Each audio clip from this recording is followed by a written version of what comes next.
Yo les decía recién que el derecho procesal estaba concebido, ¿cierto?, como si fuera un apéndice o una cuestión que venía, digamos, inherente al derecho sustancial.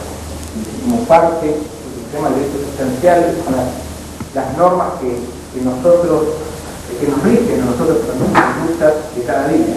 El deber que tenemos que hacemos un contrato de cumplir con aquello que nos obligamos.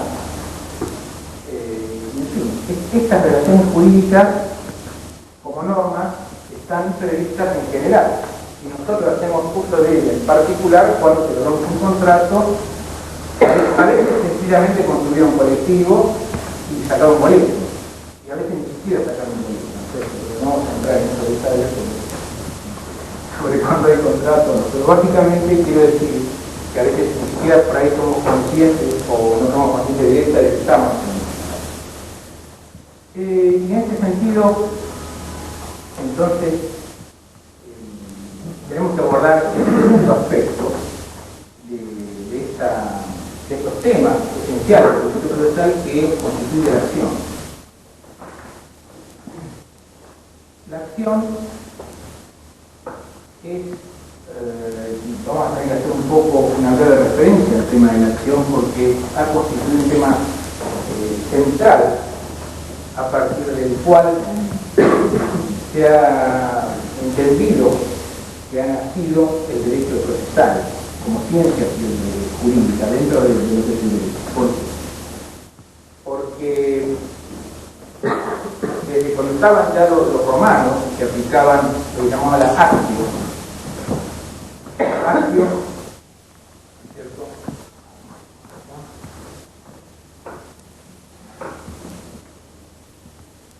era la posibilidad de recurrir al magistrado. Entonces, aquel que consideraba que tenía un derecho vulnerado recurría al magistrado y le pedía una fórmula. Se llamaba en esta época un procedimiento formulario. Iba al magistrado y le pedía una fórmula, es decir, le pedía que, digamos, que abra acerca de la posibilidad de poder discutir ante ese tribunal, ante ese magistrado, una determinada cuestión.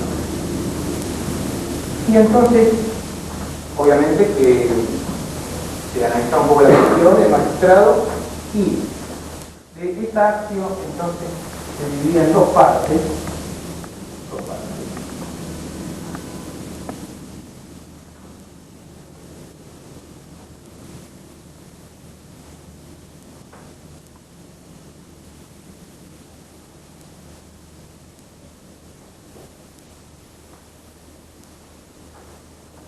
La primera parte era la demanda,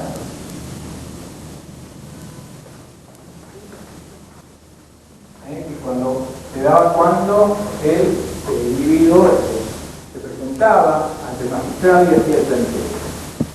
El magistrado tomaba la cuestión, ya partamos de la base de que si uno iba al magistrado con una medida ocurre y vamos a ver que hay que llevar un planteo concreto, puntual, no se puede hacer un esbozo general.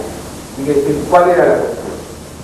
Y este magistrado entonces, una vez aceptada la cuestión, iba a disponer la comparecencia de aquella persona solicitada, requerida, pero le iba a traer, sí, digamos sí o sí, o sea, esté o no dispuesto, la iba a traer. Y esta persona aceptaba, digamos, la demanda, aceptaba entre comillas, no es que aceptara lo que está diciendo, lo que estaba aceptando era que existía un reclamo, que una persona estaba reclamando algo, y que frente a ese reclamo, algunos aspectos los iba a considerar, los iba a realmente aceptar, y otros no los iba a aceptar. Y esto es lo que se llamaba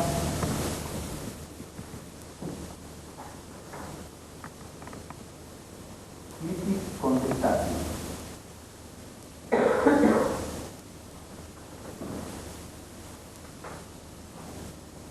Entonces, digamos, directamente estos dos elementos constituían la primera etapa de la acta.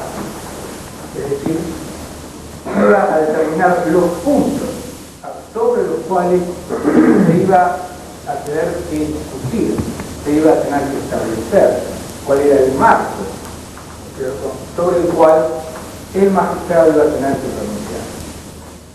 Una vez, entonces, de ahí cuando se daba esta etapa, primero, y contestación, se decía que estaba, como decimos, grabada la línea.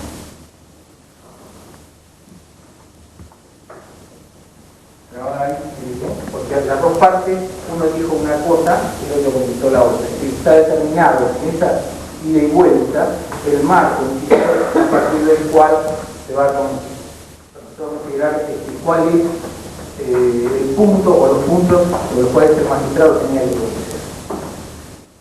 Entonces, superada esta etapa, entrábamos en la segunda, que era, que quería preguntar algo, que existiera la posibilidad de la práctica, ¿no?, que el demandado aceptara todos los términos.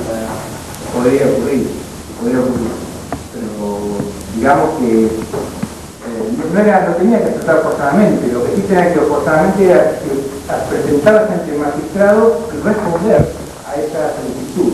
Mire, señor, ustedes están pidiendo tal cosa, ¿qué tienen que decir? No, esto reconozco esto, lo otro. Es decir, parte se reconocía y parte que no reconocía. Esto de que parte reconocía y parte que no reconocía constituía la base que iba a determinar la discusión que se iba a abrir, los puntos que iba a tener que las partes probar en la segunda etapa, porque la segunda etapa comprendía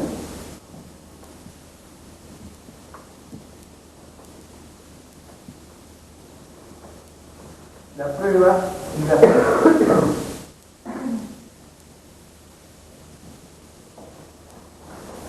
Pero ¿qué pasa? Para que nosotros tengamos a la prueba de la sentencia, primero tenemos que saber de qué estamos hablando. O sea, qué es lo que dijo el demandante, digamos, y lo que dijo la otra parte. Eso es lo que condicionaba qué actividad, ¿cierto?, la actividad que se iba a desarrollar como procedimiento. Bien, esta etapa histórica dentro del derecho procesal, por supuesto que hubo varios otros sistemas procesales, pero vamos a referirnos nosotros a nuestra raíz, a nuestro análisis que hacemos en sentido histórico. Nos remitimos a este aspecto, a esta época histórica que se vino, por supuesto, variantes de siglos llevando hasta mediados de 1800.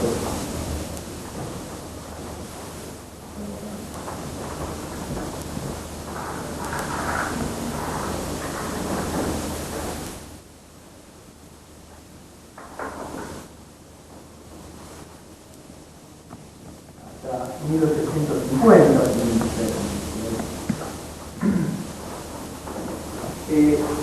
Ahí fue, en esta etapa, ya más o menos en esta época, en Alemania, donde más se empezó a trabajar esta cuestión que estamos refiriéndonos, es decir, ¿por qué podría existir la posibilidad o no de que existiera un proceso, un derecho, porque el derecho procesal pudiera ser tomado como una disciplina? Porque nosotros veníamos hablando recién también de los poderes ejecutivo, legislativo y judicial, ¿sí?, y que las normas sancionadas por el poder legislativo constituyen en definitiva conductas que nosotros tenemos que asumir a lo largo del tiempo, permanentemente. Estas conductas que tenemos que asumir, estas normas que nos rigen, constituyen el derecho objetivo.